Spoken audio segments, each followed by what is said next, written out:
Well, one of the great messages of Easter, of the resurrection, is that there is always hope, as Jeff was saying, or Neil was saying earlier. And Tom Smith comes now to share his story of not only finding hope, but a brand new life in Jesus. So, Tom, come and share. He has risen. I'm going to start out with a fond childhood memory I had. I can think back, I was about 8 years old. I grew up here in Galena. And I was riding my bicycle to the swimming pool on a beautiful summer day.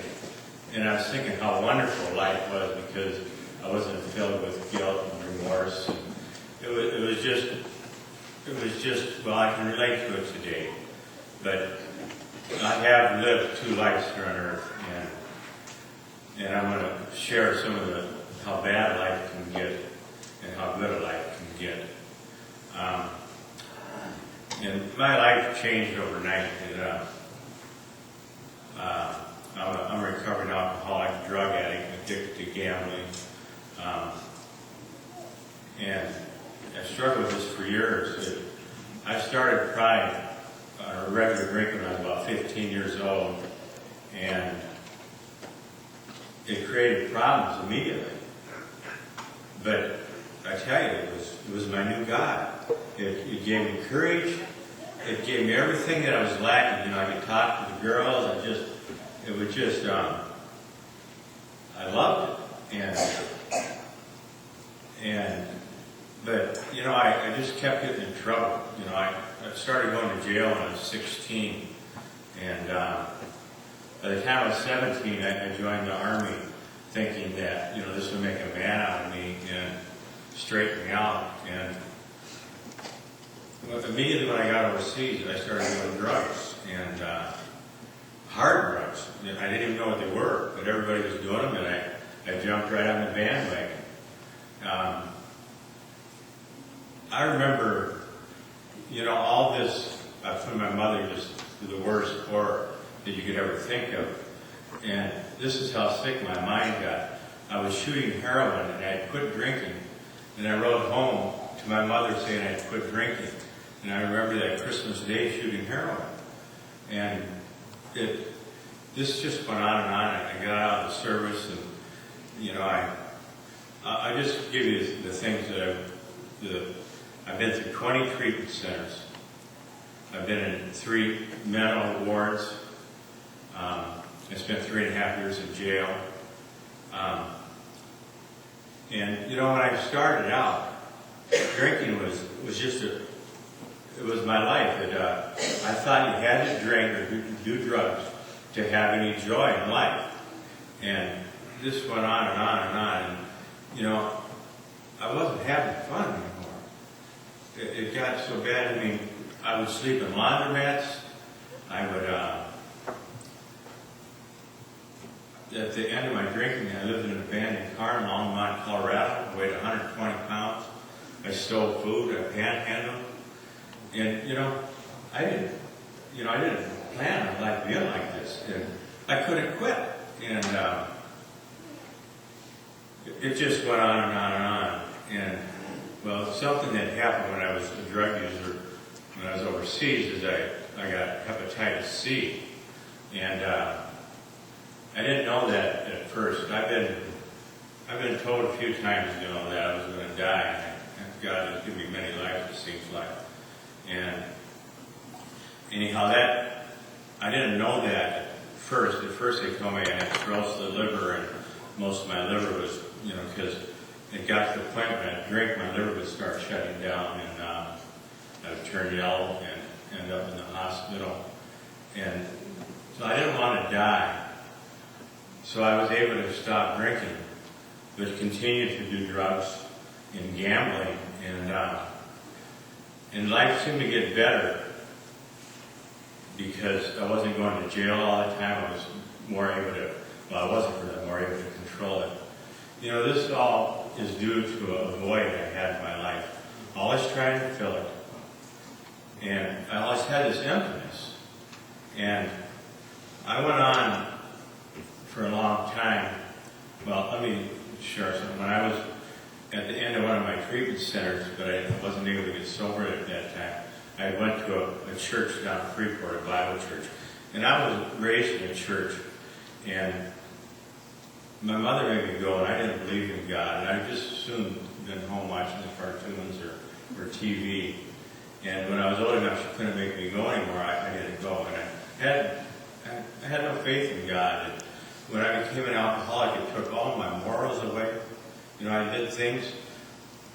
The only time that I did not feel guilt for the things that I did is when I was drunk or high. And it was terrible. And, you know, I would get so sick. I was the most selfish human being on earth. All I could think about was myself. I would never do anything for anybody unless I had figured out in advance what I was going to get back in return. And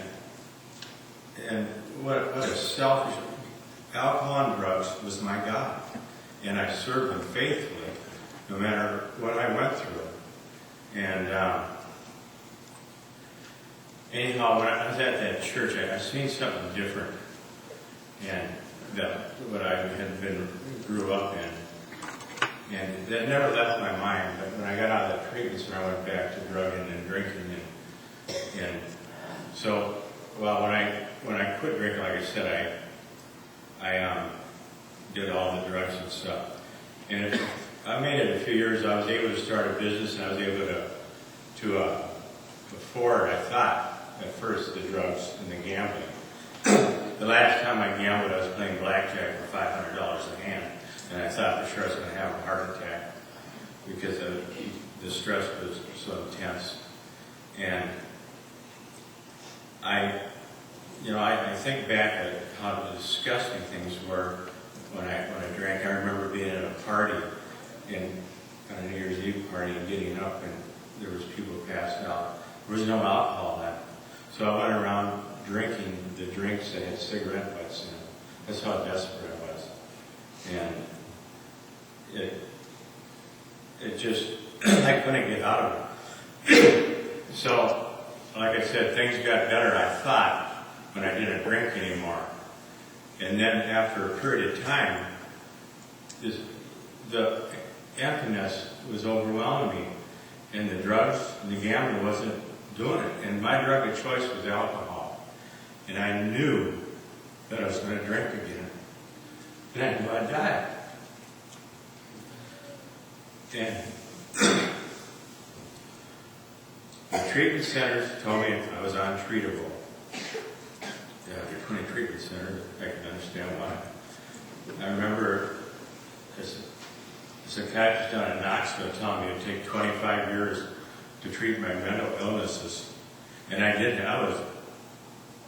I had a violent temper, was selfish, and I just wasn't a good person.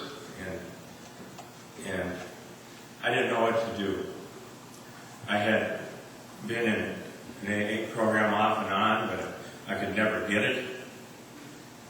And I reflected back when I was totally hopeless. And I remembered that church in Freeport. And I knew there was a Bible church here. And I asked some guy who had come out here, Steve Tillman. And I asked him if he'd go with me out here. And I came to church, and I went back to AA. And I started praying to God, which I really didn't believe in at that time. And through a very quick period of time, I asked Jesus Christ into my heart and to save me. And within the next month, the miracles that happened in my life, the anger was taken away from me. The profanity, I had to foul out his mouth. I remember being in a Bible study saying, I'm not going to go do a passage about profanity. I'm not going to quit swearing. That's how I get my point across. And I noticed something was different that I wasn't cussing anymore. I didn't try to quit swearing.